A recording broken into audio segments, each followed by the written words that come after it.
When he drew it out, why, his hand was stricken with leprosy like snow. Then he said, "Return your hand into the upper fold of your garment." So he returned his hand into his garment. When he drew it out of the garment, it was restored like the rest of his flesh. He said, "If they will not believe you or pay attention to the first sign, then they will certainly heed the next sign. Still, even if they will not believe these two signs and refuse to listen to your voice, you will take some water from the Nile River and pour it out on the dry land.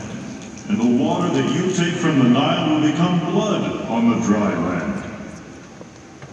Moses needs reassurance.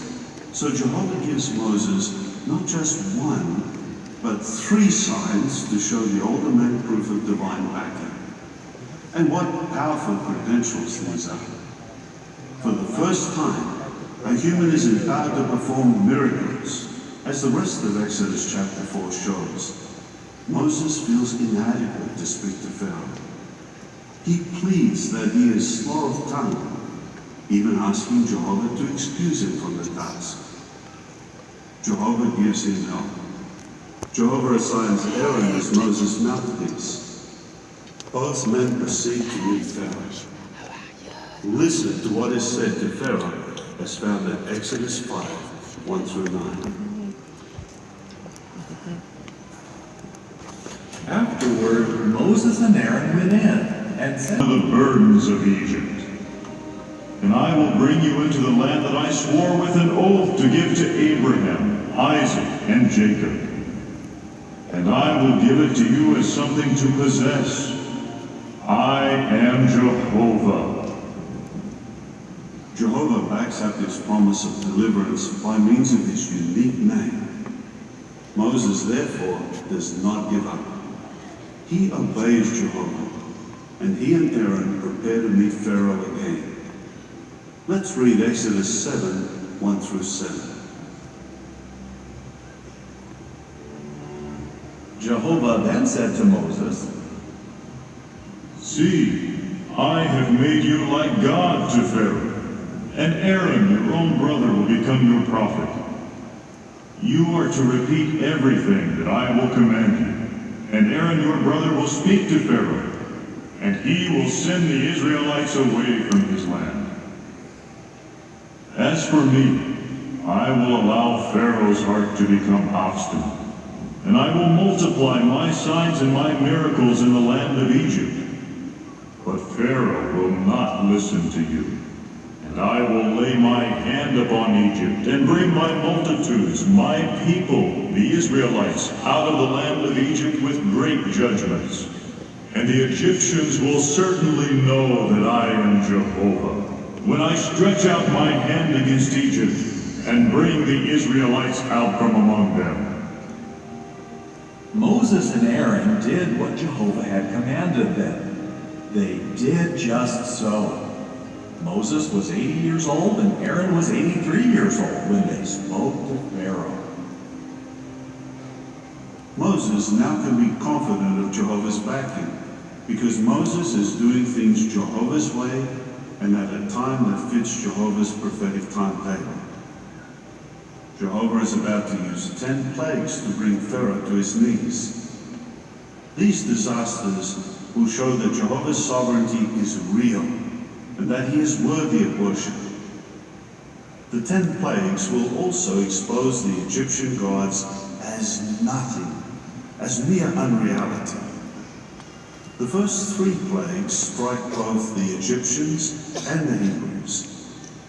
However, the next 7 plagues do not touch the Hebrews, proof that Jehovah can set apart and protect his worshippers if they do not give up their trust in him.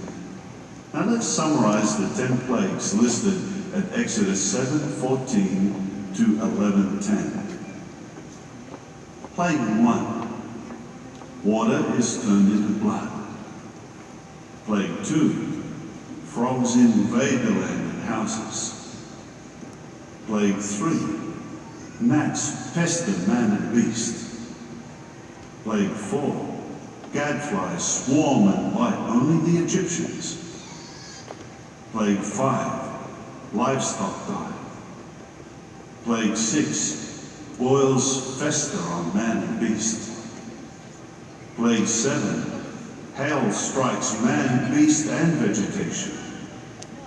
Plague 8, locusts swarm and eat all vegetation left after the hailstorm. Plague 9, thick darkness blankets Egypt for 3 days. Plague 10, the firstborn of man and livestock is killed. Pharaoh sees his firstborn dead. He hears great outcries of bitter grief rise from the houses of all the Egyptians, because they too see their firstborn dead. Pharaoh quickly summons Moses and Aaron and tells them to go, to hurry away. Will Pharaoh's heart soften? Let's have Exodus 14, 5 through 10 answer. Later, it was reported to the king of Egypt that the people had run away.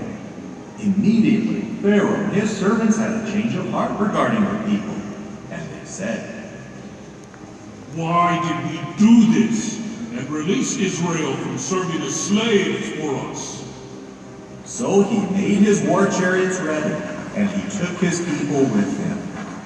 He took 600 chosen chariots, and all the other chariots of Egypt, with warriors on every one of them.